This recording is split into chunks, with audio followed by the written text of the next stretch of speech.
What if I told you that the people who stress the least about money are usually not the ones earning the most? Some of the most financially anxious people on earth are pulling in six figures, and some of the most financially secure people you'll ever meet earn less than them.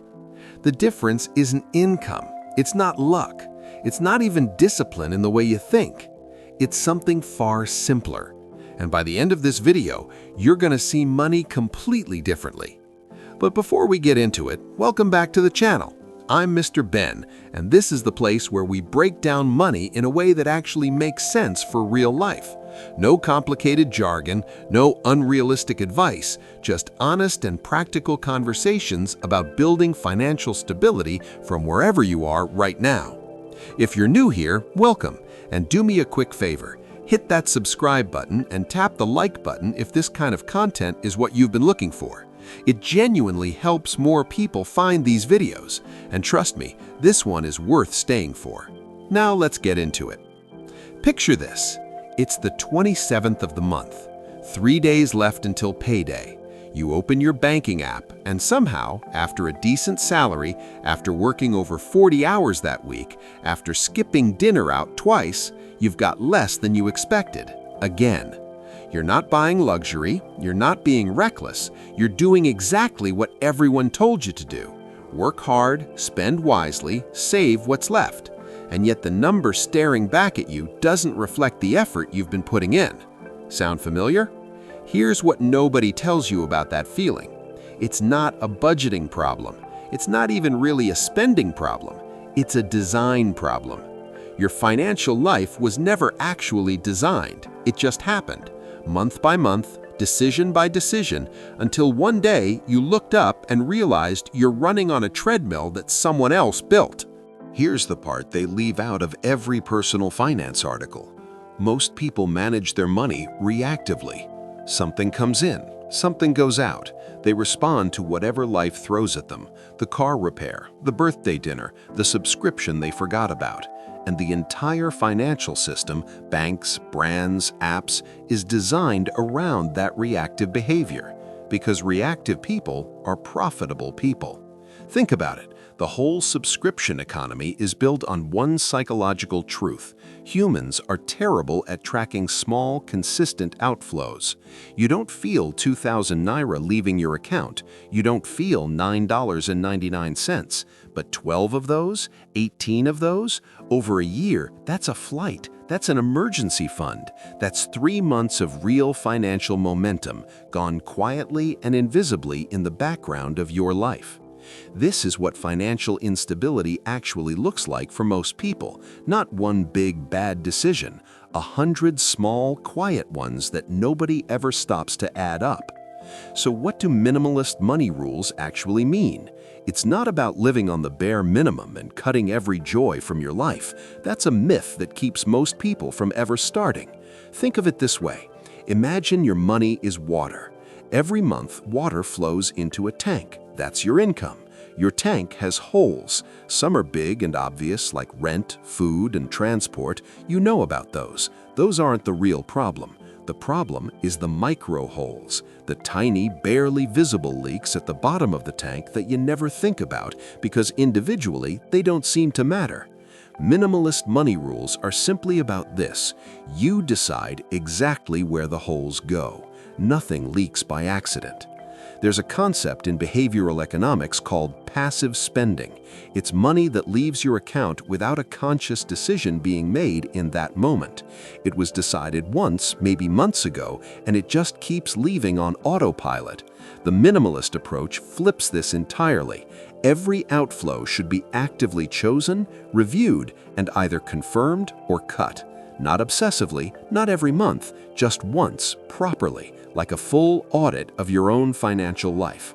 When people do this for the first time and truly do it, they almost always find between 15 and 25% of their spending going toward things they would rank as low priority if asked directly.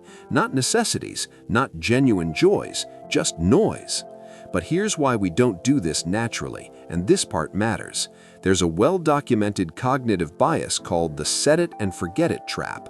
Once we automate or approve something, our brain files it away and moves on. It stops spending energy monitoring it. This is actually a feature of how we're wired, not a flaw. Our brains conserve energy brilliantly, but it means that financial decisions made in a moment of optimism, like "I'll definitely use this gym membership," get locked in and protected by our own psychology months later, even when reality has completely changed. We also experience something called loss aversion. Canceling something feels like losing, even if we're not using it, even if it's actively costing us money. The act of canceling feels worse than the quiet ongoing cost of keeping it. So we don't audit, we don't cancel, we just absorb the slow financial bleed and then wonder why the numbers never add up at the end of the month. That's not weakness, that's just being human. But knowing it, that's where your power starts. Here's the reframe that changes everything. Stop thinking about money as something you manage. Start thinking about it as something you design. Managers react to what's already happened. Designers build with intention before anything moves. A manager looks at what's left at the end of the month. A designer decides what happens at the very beginning. Financial stability isn't built in the big moments, the house, the car, the investment account. It's built in the quiet, boring architecture of your everyday financial structure. The most financially stable people aren't necessarily brilliant investors. They've simply built a system where money does what they decided it should do, automatically, consistently, and without requiring willpower every single day. And that matters because willpower runs out. Systems don't. So here's a simple framework. 3 rules, that's all. The first rule is the 1-hour financial audit. Once, not monthly, just once to start, sit down and list every single recurring payment leaving your account, every subscription, every membership, every auto-renewal.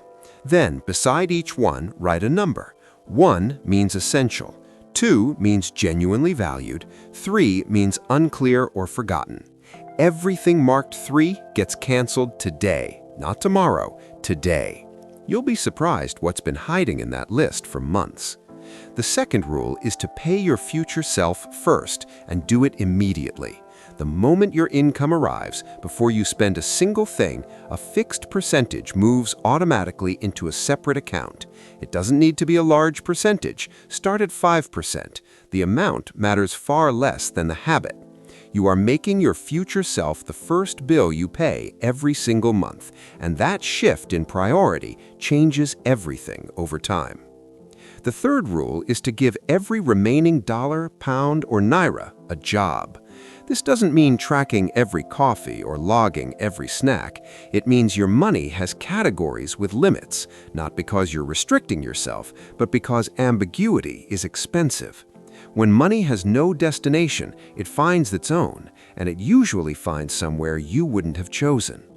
These 3 rules won't make you rich overnight, but they will stop the slow, invisible leak. And stopping the leak is exactly how real financial stability begins. Financial stability has a reputation for being complicated, for requiring spreadsheets and sacrifice and perfect self-control. But most people who've actually found it will tell you something much quieter. It mostly came down to one decision: to stop letting money move by default and to start letting it move by design. You don't need to earn more to feel financially stable. You need to know where your money is going before it goes there. That's it. That's the whole thing. The question isn't whether you can afford to start. The real question is what it has already cost you not to. If you found this video helpful, Mr. Ben would really appreciate it if you shared it with someone who needs to hear this today. And if you haven't subscribed yet, now's a great time. There's a lot more coming that you won't want to miss.